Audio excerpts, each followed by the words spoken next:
Olá, sejam bem-vindos ao Tríplice Invicto. Meu nome é Davi Jorge, estou lendo Sócrates, a história e as histórias do jogador mais original do futebol brasileiro, de Tom Cardoso. Capítulo 3. 8. Sai da sombra. Seu Raimundo se tornara um dos mais assíduos frequentadores do novo estádio do clube, o Santa Cruz, inaugurado em 1968. Inquieto, não se limitava a acompanhar o jogo, costumava gritar com os jogadores, orientando o posicionamento dos zagueiros, pedindo mais movimentação dos atacantes e pegando no pé do técnico quando preciso. Tinha pouca paciência com atletas indisciplinados, mesmo quando o calor de 40 graus, temperatura comum era comum na quente Ribeirão Preto, exigia um ritmo mais cadenciado. Ex-vendedor de rapadura na periferia de Fortaleza,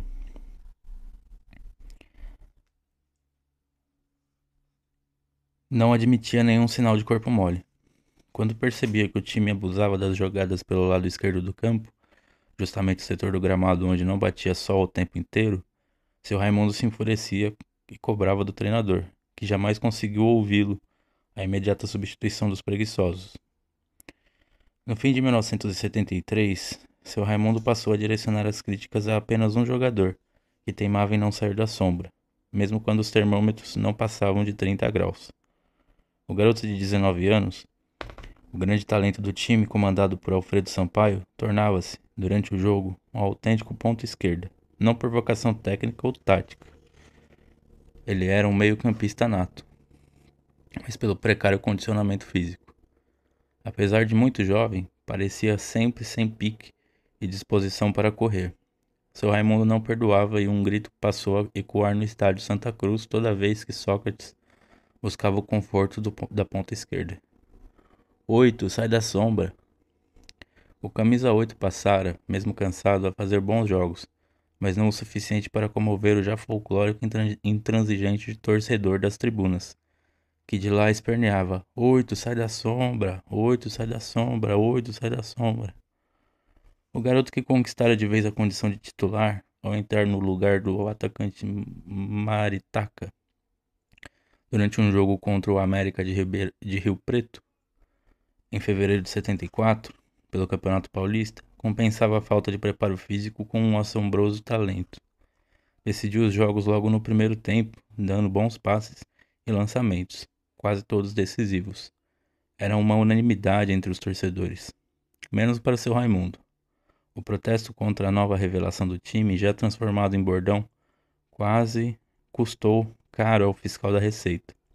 Ele ignorara mais uma boa partida do camisa 8 e passara, como de costume, o segundo tempo inteiro aos berros, cobrando maior movimentação do jogador, até irritar um grupo de torcedores que se dirigiu às tribunas para tirar satisfação. Seu Raimundo só escapou da surra ao deixar claro que tinha os seus motivos para ser tão exigente com o menino. O 8 é meu filho. O meio-campista por vocação, ponta esquerda por conveniência, havia começado a carreira no futebol como lateral direito. Era a única posição vaga de titular do Raio de Ouro, time amador da cidade que encantara Sócrates, não só pela beleza do uniforme, todo branco como o do Santos, com um raio dourado no peito, mas pela possibilidade de conviver com uma nova realidade, bem diferente da vivida durante toda a infância. A experiência como jogador se resumia até então ao bate-bola na quadra da Igreja São José, no bairro onde crescera, habitado pela classe média da cidade, e aos campeonatos do elitista Colégio Marista.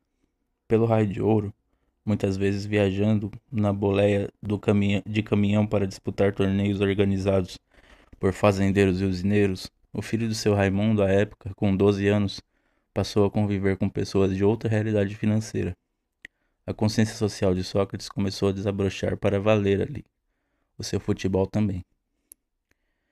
Jogando escondido na quadra improvisada da igreja São José, até ser expulso, com direito a tiros de chumbinhos desferidos pelos próprios padres da paróquia, ele passaria a vida enfrentando instituições, ou usando como gol a porta de madeira da garagem do seu Raimundo. Sócrates aprendera a se virar no curto espaço, tocando rapidamente a bola, finalizando com mais precisão do que força e dando passes e lançamentos perfeitos.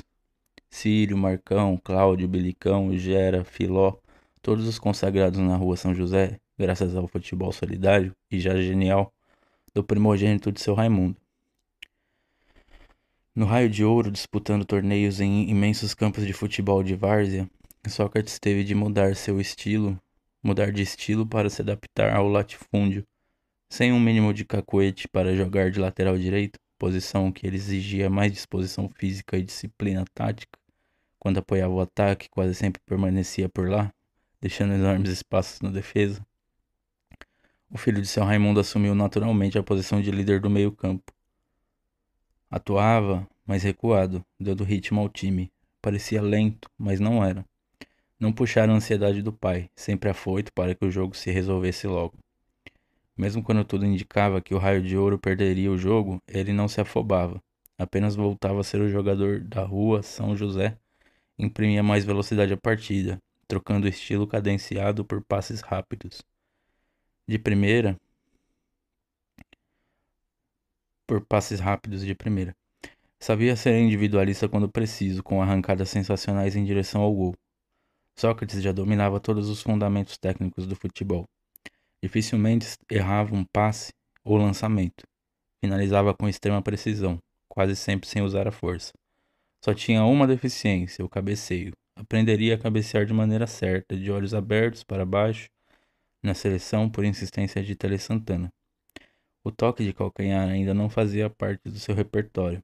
Sócrates recorreria a ele, em abundância, anos depois, para sobreviver ao ritmo vertiginoso do futebol profissional e ao talento dos grandes marcadores. Na rua de Ribeirão Preto eu já driblava todo mundo até fazer o gol. No estádio eu tinha que enfrentar o Luiz Pereira ou o Alfredo Mostarda. Passava pelo zagueiro e 2 metros depois o cara se recuperava e estava na minha frente de novo. Foi por isso que eu comecei a jogar com toques de primeira, tocar de calcanhar e fazer a bola correr. Em 1967, aos 13 anos, Sócrates já era considerado a maior revelação do futebol amador em Ribeirão Preto. Tornava-se um jogador versátil. Quando o jogo ficava difícil, abandonava o estilo cerebral para virar um autêntico ponta de lança, fazendo em média 3, 4 gols por jogo. Após Sócrates ganhar todos os torneios amadores do Colégio Marista e do Raio de Ouro, Haroldo Soares, técnico ligado ao Marista e também ao Botafogo, achou que era o momento de levá-lo para treinar no tricolor de Ribeirão Preto, em dezembro de 1969. Não foi fácil. Seu Raimundo deixara claro que o garoto só jogaria futebol depois de dar prioridade aos estudos. E mais, só assinaria um contrato profissional depois de formado. E fim de papo. Em 1972, o ano em que entrou para a Faculdade de Medicina de Ribeirão Preto da Universidade de São Paulo, Sócrates foi convocado para jogar pela primeira vez no time principal do Botafogo, durante uma excursão pelo Mato Grosso. Só conseguiu a autorização de seu Raimundo para viajar porque era julho, mês de férias da faculdade. Queria conviver com o ambiente, aprender um pouco. Foi triste porque eu estava namorando a Regina. Saí de Ribeirão com com uma dor no coração. Homem apaixonado. E foi a primeira vez que vesti a camisa do Botafogo no time de cima, o time principal, em campo. Valeu a pena. Essa informação é da Isto é Gente de 3 de dezembro de 2001. Trecho do livro Botafogo, uma história de amor e glórias, de Igor Fernando Ramos. Sócrates tinha conhecido Regina Cecílio, apresentada pelo irmão Sóstenes durante um baile de carnaval em 1970. Apaixonaram-se perdidamente. Se casaram quase 5 anos depois, no dia 28 de dezembro de 1974. E Sócrates, já naquela época, não conseguia fazer nada sem paixão.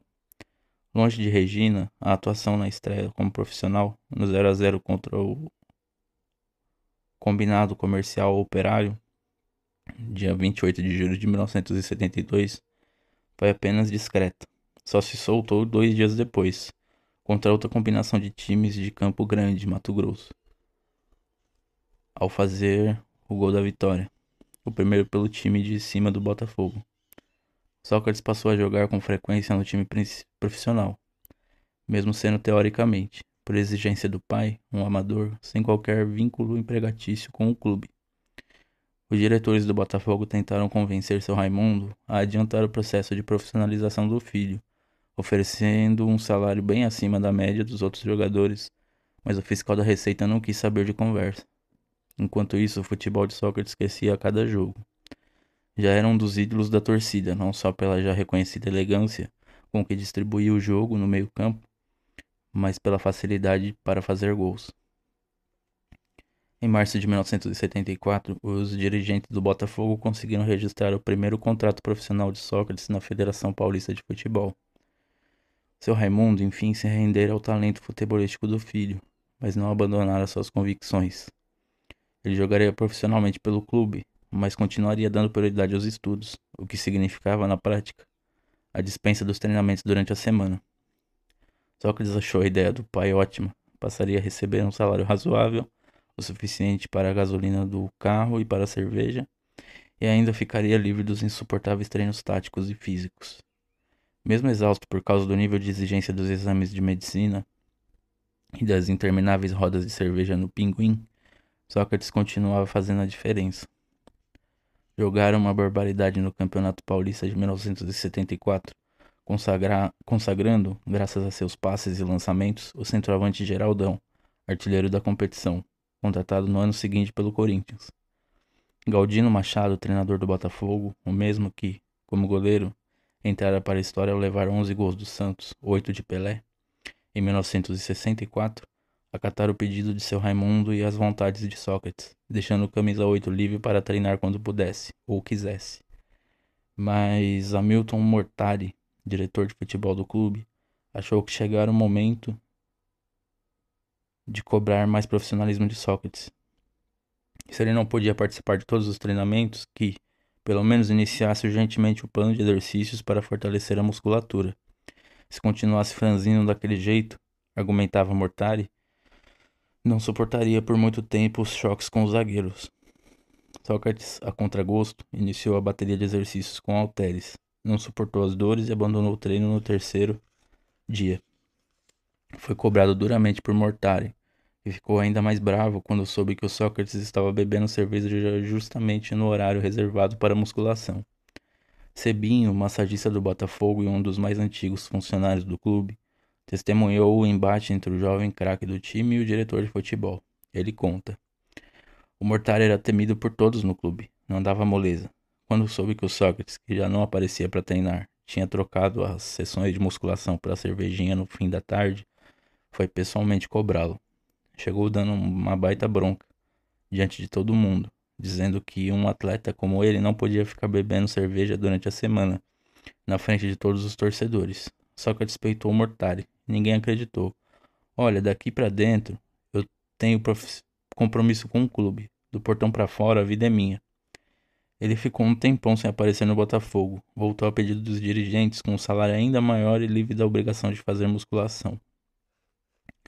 Sócrates era um fenômeno inexplicável. Um caso para seus colegas de medicina. Muitas vezes sem dormir por causa da dedicação aos estudos, continuava sendo um aluno brilhante e já um fumante inveterado. O camisa 8 do Botafogo jogava cada vez melhor. No dia 13 de julho de 1976, pelo Campeonato Paulista, Sócrates quase bateu o recorde do ídolo Pelé, ao marcar 7 gols, 5 no segundo tempo, na goleada do Botafogo contra a Portuguesa Santista por 10-0. Faltou apenas um gol para o filho de seu Raimundo se igualar ao Rei e o Botafogo, ao Santos, que, por uma triste coincidência, venceram o próprio tricolor de Ribeirão por 11-0 em 1964. O generoso meia tinha dado lugar ao implacável atacante. Sócrates se tornou o artilheiro do Campeonato Paulista de 1976, com 15 gols. A direção do Botafogo achou que era hora de contratar um treinador à altura do bom momento vivido pelo clube, que, além de contar com Sócrates, tinha jogadores de grande nível técnico, como o ponta-direita Zé Mário, que formaria com o camisa 8 uma das melhores duplas do futebol brasileiro. O time de Ribeirão Preto sonhava com o inédito título de campeão paulista, e Hamilton Mortari Não pensou duas vezes ao decidir abrir os cofres do clube para contratar um dos mais experimentados técnicos da época, ex-comandante do Fluminense e do Vasco, e que ganhara fama ao conquistar o Campeonato Carioca com o América em 1960, Jorge Vieira. Ele dispensava o rótulo de estrategista concedido pela crônica esportiva. Preferia o epíteto que o acompanhara desde o começo da carreira do América, Jorge, o gerente da firma. A notícia de que o Botafogo contratara um técnico disciplinador que prometia acabar com qualquer tipo de mordomia, implantando treinamentos em 2 períodos, intensificando a preparação física e exigindo uma disciplina tática que o time jamais tivera, não foi bem recebida por Sócrates. Ele conseguira finalmente conciliar os estudos com o futebol. Estava feliz com o casamento. Regina já lhe dera 2 filhos, Rodrigo, de 2 anos, e Gustavo, recém-nascido. E o bom momento se refletia também em campo. Nunca jogara tão bem. Conquistar o inédito Campeonato Paulista já não era um sonho distante. Mas e agora? Até que ponto a chegada de um técnico durão seria bom para a equipe? Se ele exigisse sua presença nos treinamentos de manhã e da tarde, a carreira no futebol acabaria ali. Ele não trancaria a faculdade para seguir a cartilha do novo treinador. Seu pai nem permitiria. Sócrates, porém, não precisou alterar a rotina após a chegada de Vieira. Apenas mudou alguns hábitos e fez pequenas concessões. Nada que o impedisse de continuar conciliando o futebol com a medicina. O ex-treinador lembra. Quando cheguei ao Botafogo e comecei a mudar tudo, criou-se uma enorme expectativa. Os dirigentes até ficaram preocupados. O Sócrates era o craque do time, já começava a despertar o interesse de grandes clubes, mas era justamente o tipo de jogador que o combatia, pouco dedicado aos treinamentos, sem a menor disciplina tática e que, para piorar, fumava e bebia cerveja, sem jamais ser contestado. Mas, ao mesmo tempo, era o jogador de que eu precisava dentro de campo. Um líder nato, um cara inteligente, que antes de receber a bola já estava de cabeça erguida, observando o que se passava. Tive uma conversa franca com ele, sem rodeios. Disse que ele continuaria dando prioridade à medicina, mas que eu fazia questão de que ele treinasse pelo menos no período da tarde quando a faculdade permitisse. E que a história de beber cerveja e fumar na frente de todos dentro do clube eu não permitiria. Se ele tivesse vontade de fumar durante o cercado, durante o carteado, que chupasse balas. Eu comecei a carregar sacos de balas comigo e fui levando Sócrates na conversa. O Botafogo de Jorge Vieira tornou-se a sensação do Campeonato Paulista de 1977. Comandado em campo por Sócrates, Zé Mário e Lorico, o tricolor de Ribeirão Preto conquistou a inédita Taça Cidade de São Paulo, entregue ao campeão do primeiro turno, passando pelo Guarani na semifinal e pelo São Paulo na decisão. Na festa de comemoração, em Ribeirão, Sócrates pela primeira vez ousou acender um cigarro ao lado do gerente da firma. Não conseguiu. Vieira deu um tapa na mão do craque antes da primeira tragada. O Corinthians acabaria vencendo o Campeonato Paulista de 1977, saindo do longo jejum de 22 anos sem títulos, mas a conquista do primeiro turno do estadual, a terceira colocação na classificação final, valorizou todo o elenco do tricolor de Ribeirão Preto, especialmente as duas estrelas do time, Zé Mário e Sócrates. Zé Mário se tornou o primeiro jogador da história do futebol brasileiro a ser convocado pelo técnico Cláudio Coutinho para a seleção brasileira atuando por um clube do interior. Jogou apenas 2 partidas. Durante exames de rotina na seleção, o atacante foi diagnosticado com leucemia. Morreu meses depois, aos 21 anos. Parte da crônica esportiva, principalmente a paulista, já cobrava a presença de Sócrates nas convocações de Cláudio Coutinho.